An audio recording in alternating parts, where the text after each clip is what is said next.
Alright everyone, welcome back to my channel, Baseball Talk with Nick Morgan. Over the course of the 2020-2021 Major League Baseball offseason, there was a bunch of headlining news regarding the free agent class. We had big names, huge contracts, and a lot of waves over the course of the winter. For Yankees fans such as myself, one guy to keep an eye out for was outfielder Brett Gardner, who up until today, February 19th, 2021, was a free agent. Now, the New York Yankees have finally brought back Gardner, a longtime veteran and New York Yankees player in the organization, and that is exactly what we're going to go ahead and dive into here today in this video. If you guys are ready for it, don't forget to drop a like down below, comment, and subscribe if you haven't already. Without further ado, let's get into it. Brett Gardner rejoins the New York Yankees.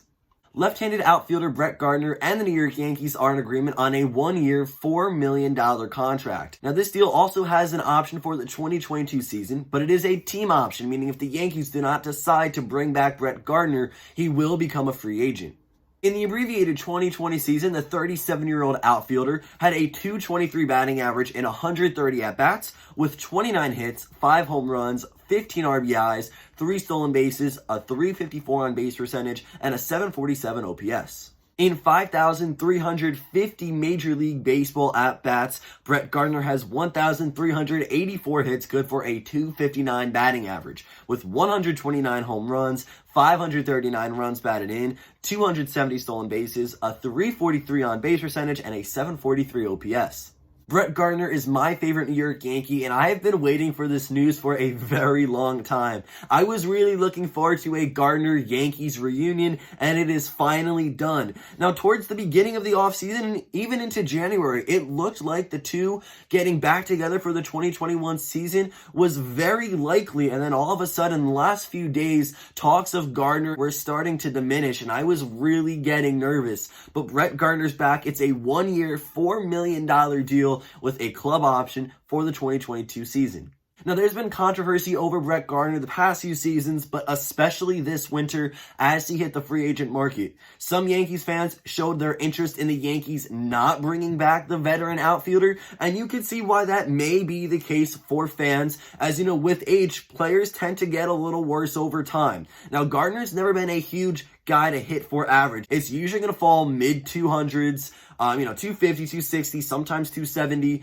And other than that, he is a guy known for his speed on the bases and being able to track balls down in the outfield. Defensively, he is a one-time Gold Glove Award winner. He's also a former All-Star. He was nominated to the AL All-Star team once in his career. Nowadays, and especially in 2021, he's just going to be known for his veteran presence. He brings a lot to the table for the New York Yankees. He's not going to be the brightest star on the team, especially when you have a lineup with Aaron Judge and Giancarlo Stanton, Aaron Hicks, Luke Voit, DJ LeMahieu. When these guys are all healthy, they rake. So Brett Gardner kind of falls back into the shadows there. But a big veteran presence and a left-handed bat, which is huge for the New York Yankees because, of course, they have a very right-handed heavy 1-9.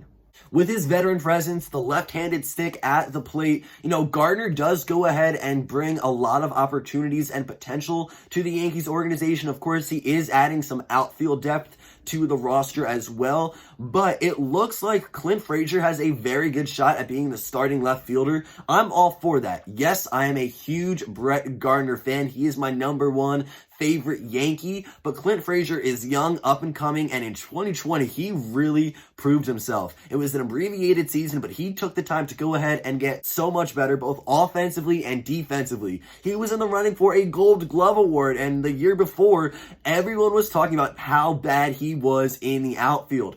This is a guy who was ready to adapt and make whatever changes necessary to have success on one of the biggest stages in Major League Baseball. So Gardner's role, again, he's going to be a veteran presence, a left-handed bat, and most likely a backup outfielder. If Frazier needs a day off or Hicks needs a day off, Gardner can play left or center field. Now, of course, the Yankees run the possibility of someone getting hurt, and there we go. Brett Gardner, again, can come in, and he is ready to play. Gardy has a pretty good track record when it comes to playing games, and he is not a guy who's typically going to get hurt, so he will be available off the bench whenever you need him, wherever you need him. He is a go-to guy. Gardy has been a Yankee for forever, and now he's coming back for at least one more season with the New York Yankees in 2021. 1 year, $4 million, team option for 2022. Very affordable. He's, again, going to be a guy who might not start every day for you, but will give you a lot of value out of the $4 million he is getting. He's going to play good defense. He's going to be reliable offensively wherever you put him in the lineup. He will get on base, bring in a few runs here and there, and he does have the occasional power swing. The short porch definitely helps him out in right field quite a bit. This is a guy who is loved by the majority of Yankees fans, including myself, and I do think this is going to be a great partnership and relationship this upcoming year. Now, before I end the video, I do want to say, personally, I think the New York Yankees and Brian Cashman have had a very successful offseason. There were a few moves that had to be made. DJ LeMahieu was a #1 priority, and the pitching staff definitely had to get better.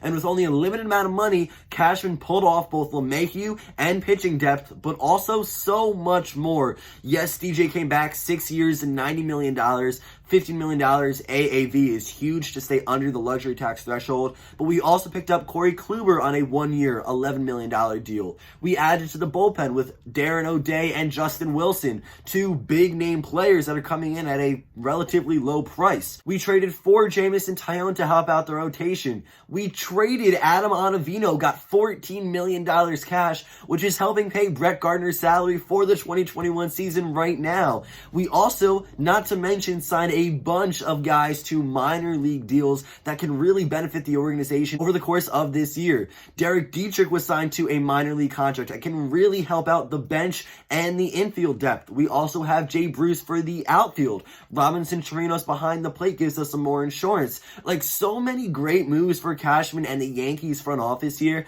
Really relatively cheap and affordable guys that can make a huge impact over the course of this upcoming season. I love all the moves that the Yankees made this winter. I am more than happy with how this offseason is going to end for the organization, because now that Brett Gardner has signed, I think we are done. But we added depth to the rotation and the bullpen, some outfield insurance with Gardner and Bruce to a minor league deal, Robinson Chirinos behind the plate if necessary. Of course, DJ LeMahieu coming back is huge, and that was the big splash for the Yankees this winter. I am very, very excited to see what my favorite team can do with my favorite player back. Brett Gardner has signed a 1 year, $4 million contract with the New York Yankees that also includes a team option for the 2022 season. Guys, that's going to end it for this one. If you enjoyed, I'm going to drop a like down below, comment, and subscribe if you haven't already. Thank you all so much for watching. I'll see you all next time. Peace.